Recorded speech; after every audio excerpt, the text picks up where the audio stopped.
জয় শ্রীকৃষ্ণ হর হর মহাদেব। আজকের ভিডিওতে আমরা আলোচনা করব যে একাদশী ব্রত পালনের পূর্ণাঙ্গ নিয়মাবলী সম্পর্কে। তো বন্ধুরা, আপনারা যদি জানতে চান তাহলে ভিডিওটা শেষ অবধি দেখবেন। প্রথমত, সমস্ত পক্ষে দশমীতে একাহার, একাদশীতে নিরাহার ও দ্বাদশীতে একাহার করিবেন। দ্বিতীয়ত, তা হতে অসমর্থ পক্ষে শুধুমাত্র একাদশীতে অনাহার।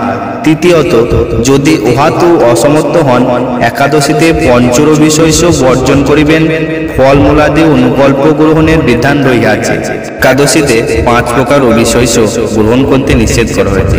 ধান জাতীয় সকল প্রকার খাদ্য, যেমন চাল, মুড়ি, চিড়া, সুজি, পায়েস, খিচুড়ি, চালের পিঠা, খই ইত্যাদি। গম জাতীয় সকল প্রকার খাদ্য, যেমন আটা, ময়দা, সুজি, রুটি, সকল প্রকার বিস্কুট, হরলিক্স জাতীয় ইত্যাদি। জব বা ভুট্টা জাতীয় সকল প্রকার খাদ্য, যেমন ছাতু, খই, রুটি ইত্যাদি। ডাল জাতীয় সকল প্রকার খাদ্য, যেমন মুগ, মাসকলাই, খেসারি, মুসুরি, মটরশুঁটি, বরবটি ও শিম ইত্যাদি। সরিষার তেল, সয়াবিন তেল, তিল তেল ইত্যাদি। উপরোক্ত পঞ্চরবি শস্য যে কোনো একটি একাদশীতে গ্রহণ করলে ব্রত নষ্ট হয়। উল্লেখযোগ্য, যারা সাত্ত্বিক আহারী নন এবং চা, বিড়ি, সিগারেট, পান, কফি ইত্যাদি নেশাজাতীয় গ্রহণ করেন, একাদশী ব্রত পালনের সময়কাল পর্যন্ত এগুলি গ্রহণ না করাই ভালো। একাদশী করলে যে কেবলমাত্র নিজের জীবনের সদ্গতি হবে তা নয়। একাদশী ব্যক্তির মৃত্যু পিতামাতা নিজ কর্মদোষে নরকবাসী হন, তবে সেই পুত্র একাদশী ব্রত পালন করে পিতামাতাকে নরক থেকে উদ্ধার করতে পারে। একাদশীতে অন্ন ভোজন করলে যেমন নরকবাসী হবে, অন্যকে ভোজন করালেও নরকবাসী হবে। কাজেই একাদশী পালন করা আমাদের সকলেরই কর্তব্য। একাদশী পালন।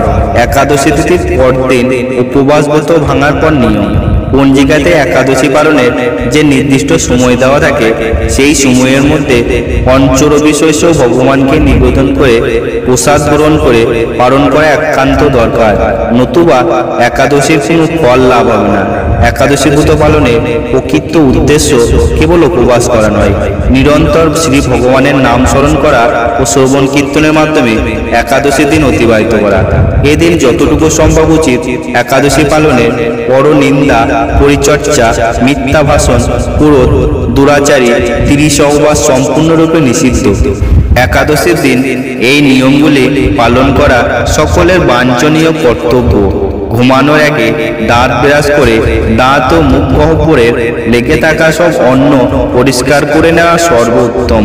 সকালে উঠে শুধু মুখ কুলকুচি ও স্নান করতে হয়। একাদশীতে সবজি কাটার সময় সতর্ক থাকতে হবে, যেন কোথাও কেটে না যায়।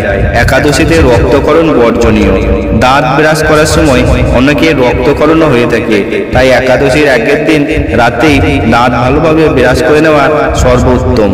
একাদশীতে চলমান একাদশীর মাহাত্ম্য ভগবত ভক্তের শ্রীমুখতে শ্রবণ অথবা সম্ভব না হলে নিজেই ভক্তি সহকারে পাঠ করতে হয়। যারা একাদশীতে একাদশীর প্রসাদ রান্না করেন তাদের 5 ফোড়ন ব্যবহারে সতর্ক থাকা উচিত, কারণ 5 ফোড়নে সরিষার তেল, তিল থাকতে পারে, যা বর্জনীয়। একাদশীতে শরীরে প্রসাধনী ব্যবহার নিষিদ্ধ। তেল, সুগন্ধি সাবান, শ্যাম্পু ইত্যাদি বর্জনীয়। সকল প্রকার কর্ম সেভ করা এবং চুল ও নখ কাটা নিষিদ্ধ। বন্ধুরা, কোথাও যদি কোনো রকম ভাবে ভুল হয় তাহলে আমাকে ক্ষমা করিবেন, আর যদি ভালো লেগে থাকে তাহলে লাইক ও কমেন্ট করে জানাবেন।